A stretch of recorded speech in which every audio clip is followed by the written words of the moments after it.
Continuamos en Paneo Semanal por Sol 106.5 FM, también en YouTube, en nuestro canal Paneo Semanal y en el canal de Sol 106.5 y en nuestras redes sociales Paneo Semanal. Entonces, Luis, dijimos cuando nos íbamos a la pausa que Israel está perdiendo la guerra. ¿Y por qué nosotros decimos eso? Lo digo yo. Luis no ha dicho, Luis ha dicho ni que sí ni que no. Bueno, es de considerar, ¿verdad? En ahora, términos de sus objetivos. Obviamente, pudiéramos claro. Decir. Hemos dicho en otras ocasiones, cuando analizamos el conflicto de Rusia y Ucrania, que la guerra se mide por objetivos, no por destrucción ni por la muerte que tú puedas causar. Cuando comenzó este conflicto, todo el mundo sabía que era un conflicto asimétrico, porque Israel es una de las fuerzas armadas con mayor capacidad de respuesta del mundo y que está construida y funciona y concebida y diseñada su operatividad para neutralizar esa amenaza específica que tienen en su territorio. Sobre todo porque Hamás no es un adversario militar frente a Israel. Israel goza primero del apoyo militar norteamericano, de las armas norteamericanas, que a diferencia de los demás aliados, es uno de los únicos países que recibe las armas de primera generación de Estados Unidos. Porque Estados Unidos entrega y vende armas de segunda y tercera generación. Pero a Israel las mejores armas y de primera generación se las vende y se las hace llegar. No, que Israel es el principal receptor de inversión extranjera militar de los Estados Unidos. Así es. O sea, todas las tecnologías y las armas modernas la tienen los israelíes. Sí, y la gente habla de que, bueno, los Estados Unidos detienen el envío de armas, pero no se crean que es el gobierno de los Estados Unidos, son las empresas norteamericanas que hacen acuerdos directamente y el gobierno las veta o las aprueba, ¿verdad? Sí. Pero la relación es de tres.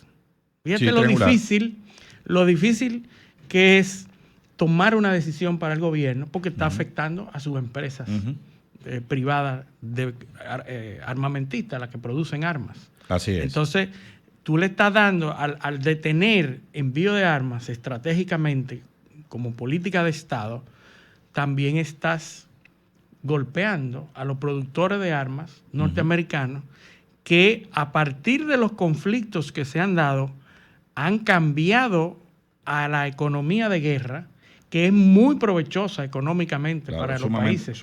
Ahí oímos que Gran Bretaña, el Reino Unido, salió de la recesión y ha aumentado sus niveles productivos después del cambio de economía de guerra. ¿Tú sabes por qué? Porque en la economía de guerra no existen las reglas de mercado.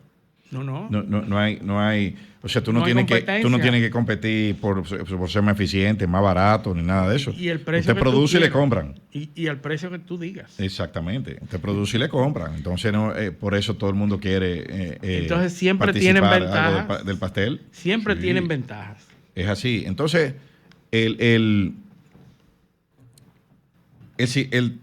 tema israelí, obviamente, se ha trasladado al escenario político de Estados Unidos, interno. Esas protestas universitarias, por la contundencia de la respuesta que se le está intentando dar, están preocupando a muchos sectores, especialmente sectores que están en el poder en Estados Unidos.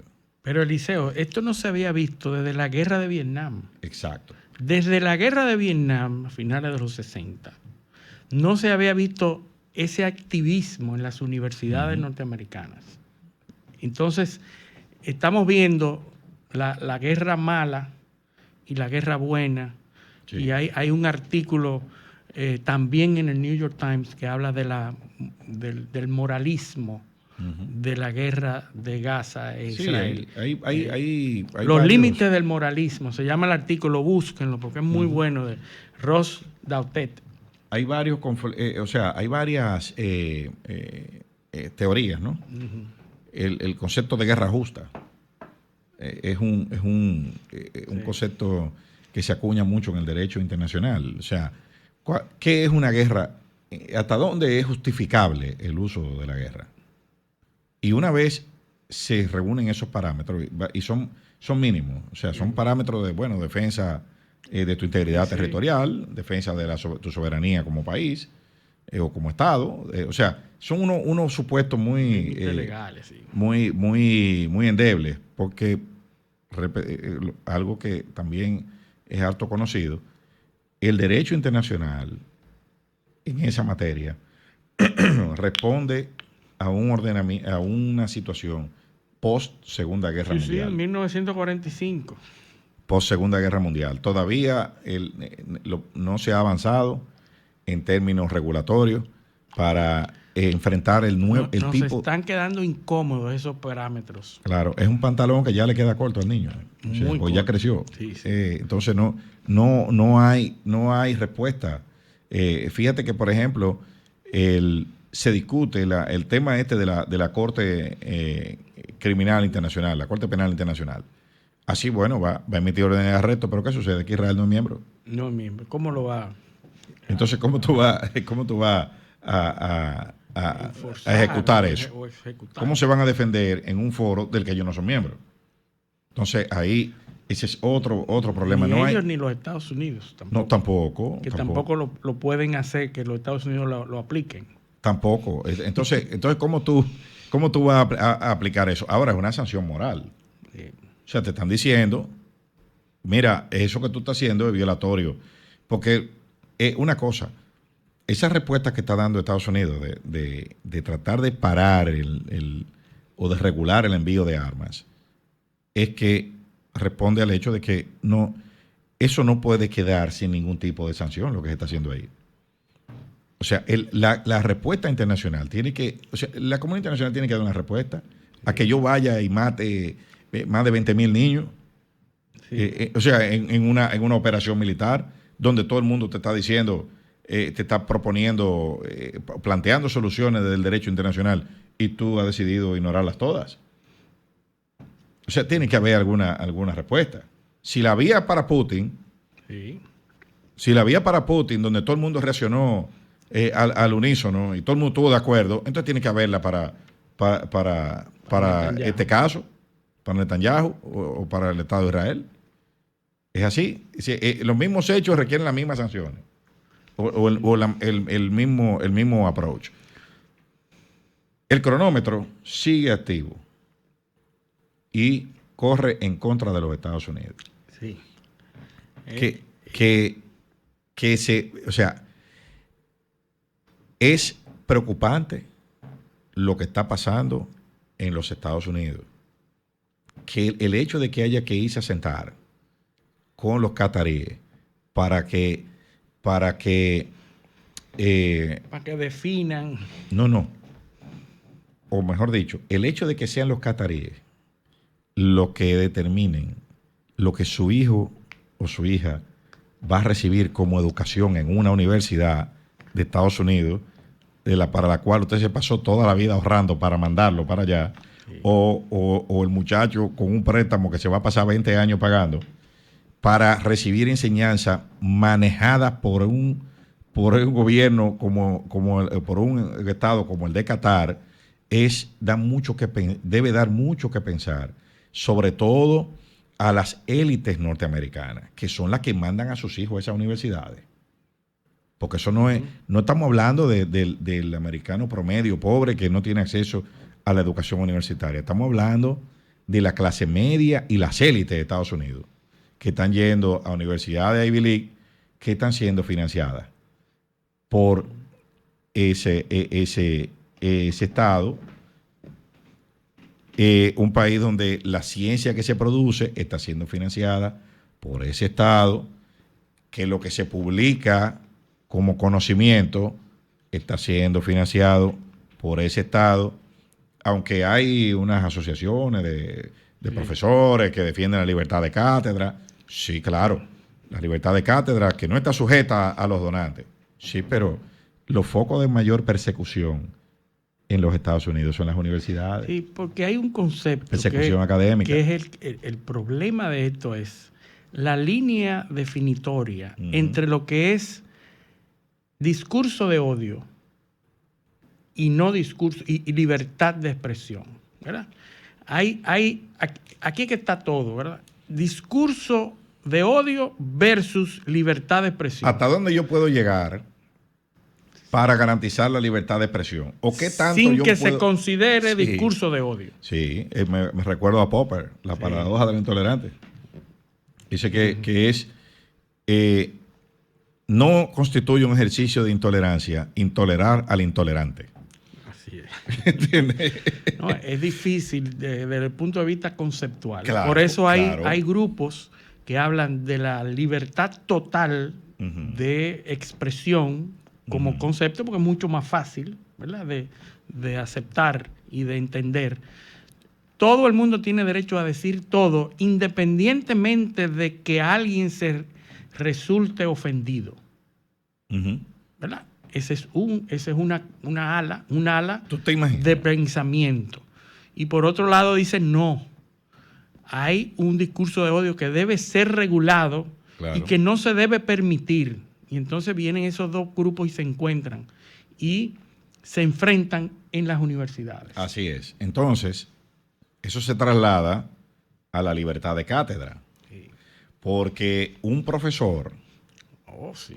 X o un Pero han scholar... sancionado profesores pero claro. que hablan a favor o en contra del islamismo o del judaísmo o de cualquier pensamiento. Bueno, no es que habla en contra, sino que hace un análisis donde hay información que puede poner en duda. Oye, tú estás oyendo hasta dónde eso, la perversión del proceso científico, hasta dónde llega. Sí. No le permite ni considerar los argumentos. No se puede conceptualizar, ni hacer un análisis poniendo los hechos contrarios. Hay gente que ha sido perseguida y de hecho la Academia de Historia y las facultades de Historia de todas las ciencias sociales que generan polémica en Estados Unidos, sociología, historia, el número el presupuesto de esas desvaneciendo. lo han ido reduciendo y los departamentos lo han ido desapareciendo. Disminuyéndolo. ¿Pero por qué? Porque lo que financian la universidad dicen, no, yo no voy a donar más para que investiguen, para que hagan investigaciones históricos y hechos científicos. Exactamente. Porque ahora la historia se está retomando, reviendo. Claro. El revisionismo. Claro, pero viéndola, pero no desde el punto de vista científico, sino orientado con una línea ideológica. Actual. No, exacto, y con una línea de intereses actuales. Sí. Entonces tú dices, bueno, vamos a reescribir. Ahí viene la cuestión esta de Estados Unidos, el Critical Race Theory. Sí. Teoría de racismo crítico. Racismo crítico. Entonces, redúceme la investigación para que entiendan menos lo que o sea, para que lo entiendan como yo quiero, como me conviene a mí. Politically correct. Le ponen ese mote, la corrección política. Exactamente. Sí, bueno, ahí vimos una noticia esta semana pasada en North Carolina que rescató el nombre de dos figuras prominentes de la independencia norteamericana que habían sido eliminadas porque eran esclavistas. Entonces, el nombre de dos monumentos en el norte de Carolina se había eliminado por una disposición municipal porque esas dos personas, esos dos figuras prominentes de la independencia norteamericana habían sido criticadas porque eran esclavistas y su nombre eliminado de esos monumentos. Sí. Y Washington tenía esclavo también. Bueno, era un esclavista. Sí, tenía Entonces, esclavo. ¿cómo le vamos a quitar el mérito? Igual tenía vaca. Del padre de la patria norteamericana. Exactamente. Sí, él tenía esclavo. ¿Y qué vamos a hacer? O sea, pero, ese es el tipo de cosas. Exacto. Entonces, pero todo eso es por un interés político. Es para tratar de conectar con una base electoral que responde a ese tipo de justificación de su miseria. O sea, ¿por qué yo soy pobre? Bueno, porque mi tatarabuelo era esclavo. O sea, entonces tú tienes que tratar de hablarle a ese público. Eso es complejísimo lo que está sucediendo. Pero en términos electorales, la presión, por eso ustedes han visto al director de la CIA metido en que fue al Cairo, que fue a Qatar. Blinken está ahora mismo en Israel tratando. Blinken desesperadamente tratando de conseguir un alto al fuego. Netanyahu responde que Israel, si se tiene que quedar solo, se va a quedar solo. Sí. El embajador de Israel ante la ONU trituró la carta de la ONU en su turno en la Asamblea General. En su turno en la Asamblea, donde se votó lo de los palestinos. Pero vamos a leer los derechos que se le conceden a los palestinos, que no tenían antes. Sí. Que es, yo creo que es importante para que la gente entienda el contexto. Dice, lo primero es el derecho a ocupar un puesto entre los Estados miembros por orden alfabético. Sí. Pero, oye, Estado miembro. Sí. O sea, ya te van a sentar Casi. Sí, te van a sentar donde están. Todos los que están al lado tuyo son Estados miembros. Sí, porque antes Palestina iba de último como no Estado miembro y ya puede ir en la P. Sí, ya está en la P. Sí. Como si fuera un Estado miembro. Sí. El derecho a inscribirse en la lista de oradores en relación con los puntos del orden del día, distintos de las cuestiones palestinas y de Oriente Próximo, en el orden en que manifieste su deseo de intervenir. O sea, el representante puede hablar de cualquier otro tema. Antes solamente podía hablar de los temas palestinos. Sí. Ya puede hablar de China, de la India, de lo que sea, de cualquier asunto. El derecho a hacer declaraciones en nombre de un grupo, incluso entre los representantes de los grupos principales. O sea, que puede perfectamente liderar una comisión, un grupo de estados que esté, un grupo regional, un grupo de cualquier, y puede perfectamente liderar o integrar un grupo. El derecho a presentar propuestas y enmiendas y a introducirlas incluso oralmente, también en nombre de un grupo. El derecho de los miembros de la delegación del Estado de Palestina a ser elegidos miembros de la mesa del Pleno y de las comisiones principales de la Asamblea General. O sea que eso abre la puerta a entrar a los grupos de derechos humanos, a todos las comisiones que funcionan de la ONU de forma activa. El derecho a participar plena y efectivamente en las conferencias de las Naciones Unidas y en las conferencias y reuniones internacionales convocadas bajo los auspicios de la Asamblea General o, según proceda, bajo los auspicios de otros órganos de las Naciones Unidas, en consonancia con su participación en el foro político de alto nivel sobre el desarrollo sostenible. O sea que toda esa cumbre del agua, de la alimentación, del cambio climático, en todo eso ya va a haber un representante palestino sentado ahí, al lado. Y el asunto de los refugiados, que es importante para ellos. De los refugiados, de todos los programas y los temas en los que las Naciones Unidas intervienen de seguridad. No van a estar cerca de los israelíes porque Israel está en la I, Palestina está en la P, o sea, pero van a estar sentados en el mismo foro. Y eso obviamente molestó mucho a los israelíes, al punto que, como ya hemos dicho hace unos minutos, trituraron simbólicamente la Carta de la ONU e incluso fueron más lejos. Dijeron que eso era una recompensa al terrorismo. Al terrorismo. Ese es su principal argumento de todo el tiempo, que las Naciones Unidas están incentivando el terrorismo. Ellos dicen que el premio que ha obtenido Hamas por los ataques del 7 de octubre ha sido la elevación de la categoría de los palestinos a cuasi miembro de pleno derecho de la ONU. Obviamente, ellos se están saltando un pedacito, que son los 35,000 muertos que hay ahí.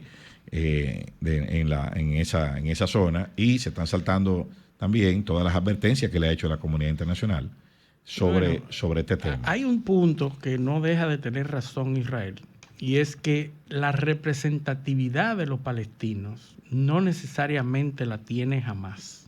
Exactamente. Porque ahí... No, porque no es a Hamas que se le ha dado esto. No, es a Palestina. Pero entonces, ¿a quién tú le das la autoridad de designar a los representantes ante las Naciones Unidas? Bueno, al mismo que tiene relaciones diplomáticas, al mismo que los israelíes reconocen, que a Cisjordania, sí, a la Autoridad Nacional Palestina. Porque ahí hay una autoridad que los israelíes medio reconocen porque con ellos que negocian. Entonces, tú no puedes, para una cosa que ese es otro de los puntos de un posible acuerdo, porque los israelíes se niegan. Se está hablando de los escenarios post-Gaza. Entonces, ¿qué dicen los israelíes? Bueno, nosotros, la seguridad tenemos que garantizarla nosotros. ¿Qué dicen los? No, imposible. Dicen, bueno, pero es que no se la podemos dejar a esa autoridad que es corruptísima y que no tiene control. Entonces, se ha hablado incluso hasta de tercerizar eso con un grupo privado. Con contratistas. Privados norteamericanos. Sí, norteamericanos o de otras nacionalidades. Puede ser. Que es lo mismo que está pasando, señores, aquí al ladito, en Haití. En Haití van 21 vuelos de las Fuerzas Armadas norteamericanas llevando personal, llevando lo que son las partes preparatorias, ¿no? Para que lleguen las tropas de apoyo a la policía haitiana. De Kenia. De la tropa de Kenia y otros países. De Bahamas, de otros que se han ofrecido a colaborar. Lo que llama la atención es que no hay, en teoría, no hay tropa norteamericana, sino americanos con fusiles. Sí, que no es lo mismo que tropa norteamericana. Sí, son muchos aterrizajes de naves del ejército. 21 vuelos, dice el Comando Sur. Con pertrechos estratégicos. Sí, alimentos, construcción de campamentos y demás. Que ese es un tipo de guerra que se está empleando. Lo usan los rusos con Wagner y lo usan los norteamericanos con los contratistas, se les llama. Mercenarios. Se usó mucho en Irak. Entonces, ¿cuál es la particularidad de ese tipo de operaciones? Bueno, que son operaciones que si sucede algún evento, como sucedió, por ejemplo, con la MINUSTAH en Haití, cuando fue la última vez, nadie es responsable. Es responsable de la compañía. La compañía. El Estado no es responsable. No son pasibles. No, claro, porque en el derecho de la responsabilidad internacional, esa cadena de responsabilidad no está clara. O sea, ¿hasta dónde un Estado es responsable por lo que haga una compañía que ese mismo Estado contrató? Si es una entidad privada. No, y se elevan procesos, se van a corte y ahí se queda. Pero primero que nadie sabe de qué jurisdicción es la compañía. Sí. O sea, porque la compañía puede ser contratada por el gobierno norteamericano, pero tener su domicilio social en un paraíso fiscal que nadie sabe dónde está, ni quiénes son los accionistas. Ni cuál es el tribunal competente para elevar una acción. Tú no puedes llevar una compañía a la ONU. Siempre están compuestas por ex militares y ex jefes militares. Los empleados son eso. Exacto. Entonces, esas compañías, esos PMC, que son militares privados, compañías Private Military Contractors. Exacto. Son siempre manejadas por altos militares norteamericanos, en este caso, que tienen esos... Pero para evitar esa... Si unos individuos contratados por esa compañía vienen y te roban una propiedad o te la destruyen, ¿a quién tú demandas? ¿A quién tú demandas? ¿Y ante qué jurisdicción? ¿Quién te protege? ¿Quién garantiza si esa gente comete alguna tropelía ahí fuera del... Primero, ¿cuál es el mandato que tienen? ¿Cómo tú sabes que ellos están actuando dentro de un mandato o con una autorización legítima o fuera del mandato? ¿A quién fue que el gobierno haitiano autorizó a intervenir? ¿A compañías privadas o a un Estado? Entonces, esas son las preguntas que generan este tipo de cosas. Sí. Hay que recordar los hechos de los abusos sexuales en Bosnia. Sí, pero... de los cascos azules de las Naciones Unidas. Si vienen y te destruyen una propiedad, tú tienes un edificio y vinieron esos tipos y lo dinamitaron, ¿a quién tú vas a demandar? ¿A quién? Y si te lo ocupan, no, esto es un cuartel ahora mismo. Entonces, ¿a quién te responde? Bueno, porque el gobierno de la jurisdicción, lo más que te puede decir, bueno, pero que esa compañía no es de aquí, esa compañía está en Luxemburgo. La legislación, la normativa internacional no está preparada. No, es lo que te digo.